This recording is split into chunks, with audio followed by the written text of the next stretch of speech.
Seconda parte di questa puntata domenicale del Sindaco Risponde, ospite nei nostri studi il primo cittadino di Padova, Sergio Giordani. Sindaco, affrontiamo un'altra tematica, adesso chiudiamo la parentesi precedente legata al tram, alla mobilità, alla viabilità e quant'altro. Un altro tema che riguarda invece in questo caso gli agenti della polizia locale, perché il sindacato UIL denuncia alcune criticità legate alle visite psicofisiche agli agenti. Le faccio vedere il servizio così sente anche le richieste proprio degli agenti della polizia locale e poi lo commentiamo insieme. Vediamo. Un controllo una volta l'anno per verificare le condizioni psicofisiche degli operatori delle forze dell'ordine. Dovrebbe essere la norma, ma secondo la denuncia della UIL, nel caso degli agenti della polizia locale di Padova non avviene dal 2016. Una carenza nei controlli psicologici lunga 8 anni per una figura professionale che garantisce la sicurezza pubblica. Un lavoro delicato, costantemente sottoposto a stress, a turni impegnativi e a situazioni spesso di alto rischio. Un periodo difficile in famiglia, fragilità personali e, come accaduto in 2 tragedie avvenute in passato a Padova, l'arma, solitamente deterrente contro il crimine, viene utilizzata da 2 agenti per togliersi la vita. È evidente che nel momento in cui una forza di polizia, una polizia locale o chiunque esso sia abbia la detenzione dell'arma, va da sé che deve avere dei requisiti psicofisici che evidentemente a priori devono essere evidentemente stabiliti. Questi episodi non possono e non devono più accadere. La UIL ha chiesto nell'arco degli anni spiegazioni al Comune, chiedendo il ripristino dei controlli medici. Ha inoltre scritto chiedendo all'Ispettorato del Lavoro di intervenire, ma solo in questi giorni, dopo anni di silenzio, sembra che qualcosa si muova. Il sindacato ha ricevuto comunicazione di un possibile accordo tra Comune e azienda ospedaliera che vedrebbe alcuni vigili in presidio presso l'ospedale in cambio delle visite psicofisiche richieste, che ricordiamo possono essere effettuate solo da personale altamente qualificato. In sintesi, il sindacato chiede l'attivazione delle visite e conto per il mancato intervento all'Ispettorato nonostante la segnalazione del rischio. Denunciamo il fatto appunto che l'amministrazione in questi 8 anni evidentemente non ha fatto nulla, ma denunciamo anche il fatto che l'Ispettorato del Lavoro ad oggi non si è mosso in tal senso. Se poi, dato che gli agenti della polizia locale, secondo la sigla sindacale, non hanno il porto d'arma e quelli di Padova a fine turno la devono portare obbligatoriamente a casa, se venisse attivato uno spazio per la custodia delle pistole, come avviene per gli altri corpi di polizia, non sarebbe male. Richieste, Sindaco, che vi sentite di poter soddisfare da parte del sindacato? Io ho saputo circa 20 giorni fa questo problema, ho parlato con il personale, so che era stato già concordato e tutto con l'azienda ospedaliera, non conosco la parte del passato, so che è stato risolto questo problema, è stato risolto con l'azienda ospedaliera in collaborazione, per cui fanno fatte le visite. Non so motivazione per essere stato fatto in Italia, questo non lo so, però insomma, il problema è stato risolto, questo è di base. Stiamo parlando... C'è gente che non ha porto d'armi. Certo, stiamo parlando della polizia locale, un corpo fondamentale per il funzionamento della città, insomma un corpo che è sempre un po' in carenza d'organico, tanto che spesso sono gli stessi agenti che chiedono che venga un po' implementato da questo punto di vista. Il che non è fattibile, non perché non vogliamo, perché il prossimo anno è una situazione personale generale molto difficile, nel senso che non si può chi andrà in pensione sostituire per obbligo di legge, per cui è un po' complicata la faccenda, non solo per la polizia locale, per tutti i funzionari.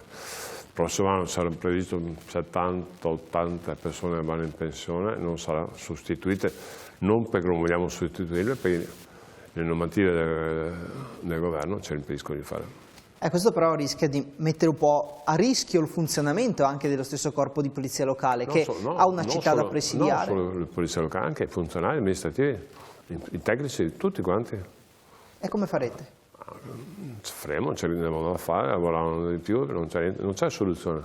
Non è che è una scelta, è un obbligo. Noi siamo grosse difficoltà finanziarie, nel senso, durante le elezioni è venuto fuori la normativa, chi ha avuto tante risorse del PNRR viene tagliata la spesa locale. Perché?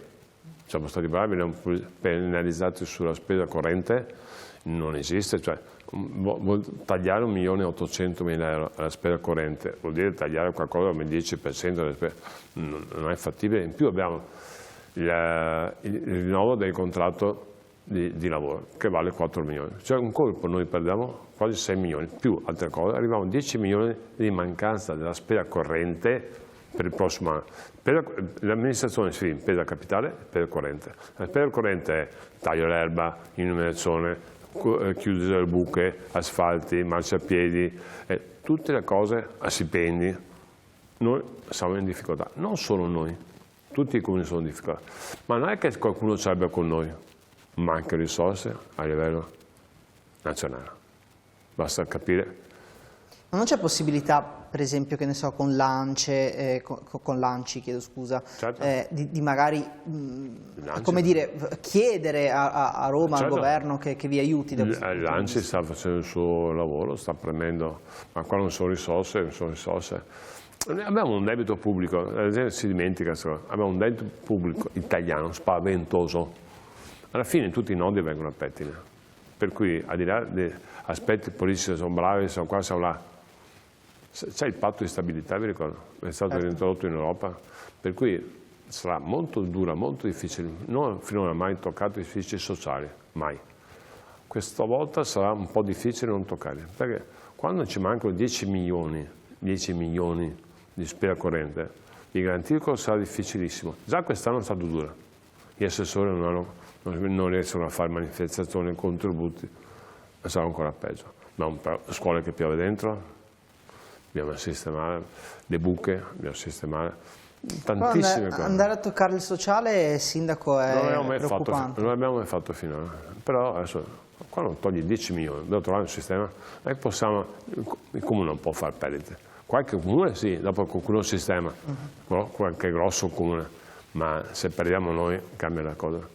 E io sono preoccupato non solo per Padova, anche gli altri comuni, per cui sarà difficile, però alla fine ci ringiamo i denti, ce l'abbiamo da fare, abbiamo persone di qualità, in qualche maniera faremo, però sarà un periodo molto, molto difficile.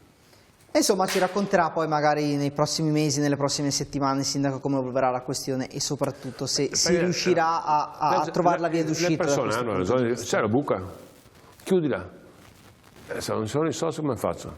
Certo. Va bene, siamo giunti al termine di questa puntata domenicale del Sindaco Risponde. Grazie al sindaco di Padova Sergio Giordani per essere stato ospite nei nostri studi. Grazie a tutti i nostri telespettatori, a tutte le nostre telespettatrici per averci seguito. La linea adesso, come sempre, ai programmi di TV7 Triveneta, alle 14 spazio al Grande Cinema, al film Uomo dal braccio d'oro e poi, come sempre, alle 20 torniamo con l'edizione serale del nostro telegiornale. A tutti voi l'augurio di una buona domenica. Arrivederci.